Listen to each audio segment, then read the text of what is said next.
if you don't have a foundation in Aqidah, you're like a leaf. If the air blows this way, you'll blow this way. If you blow that way, you'll blow that way. Aqidah gives you grounding. If you don't have that grounding, you will be whatever the wind says. And atheism is just another wind. That's what it is. It's another wind, right?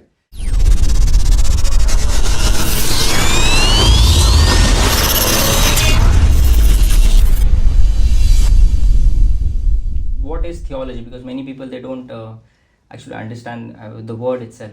So what is theology? So theology is the English translation of Usul al-Din. Okay. Usul al-Din is basically the principles of your religion, and it's the fundamental principles that pretty much guide your entire worldview. When we talk about why are we here, right? Who is the creator? Is there a creator? What is the nature of that creator? What is our reality? Those kinds of questions have been developed by ulama over a period of extensive, rigorous philosophical and theological exercises. And they eventually crystallize in what we call aqidah, or creed. And through this, we learn about what are the basic requirements of being a Muslim. Now, of course, you have very basic levels, intermediate levels, and then more advanced level texts. But the basic idea here is, it is a way of grounding you in the Islamic thought. And so when we translate Usul al-Din into English, usually the words theology or creed are chosen. And it's a philosophy, a worldview that allows you to understand what your purpose is, how do you navigate reality around you, and how do you connect to God through that, intellectually. MashaAllah. So starting with you, as you are a scientist, and for someone who's not knowing your background, you're actually a chemical engineer and also a PhD in chemistry, MashaAllah. So you being a scientist, what is your view regarding the claim where very many people you might know, the new advent atheists, they might say that, science and religion are not compatible. Mm-hmm. So what are your views, being a scientist yourself, regarding this claim?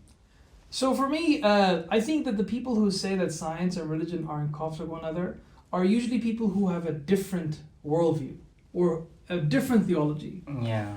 So if you want to connect this to atheism means, or one interpretation of it means, the negation of there being a God. So naturally, if you negate God, then something else must be more fundamental in that worldview, which in this case, in a large case, is going to be naturalism, that nature is all there is.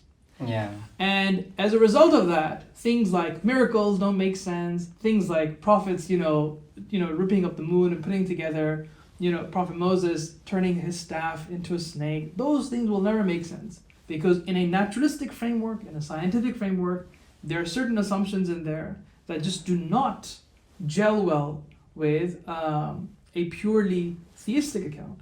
And in theism, we believe that, yes, there is a created world. There are laws here. There are natural regularities that we can map, that we can assess. This is how we have laws in the first place. There's a lawgiver, right? But we also know that the creator is something that is able to change at any point that he so desires. And that's why miracles are perfectly valid. And this is one of the biggest differences where you begin to see some of the first initial conflicts between science and religion. How do you square miracles given science? But if you adopt naturalism only, that nature is all there is, miracles have no space. And that's why it is seen as a conflict. But if you widen your bracket and there's theism, if God created the world, why can't he change certain things if he wanted to? And that's one of the ways in which you see this conflict. So for me, as a scientist, I'm doing what the Islamic scriptures encourages me to think and reflect upon the world. He has instilled regularities and beauties and patterns, and I investigate that as a scientist.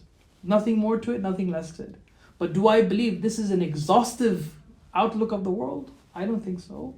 There are things beyond science, and there are things beyond empirical realities. And that's where theology comes in, which grounds you in your scientific foundations. That's one of the best explanations I've come across regarding this topic. Really? Yeah. Okay, well, Wallah, I'm literally out of it, bro. So, okay, good. Okay, so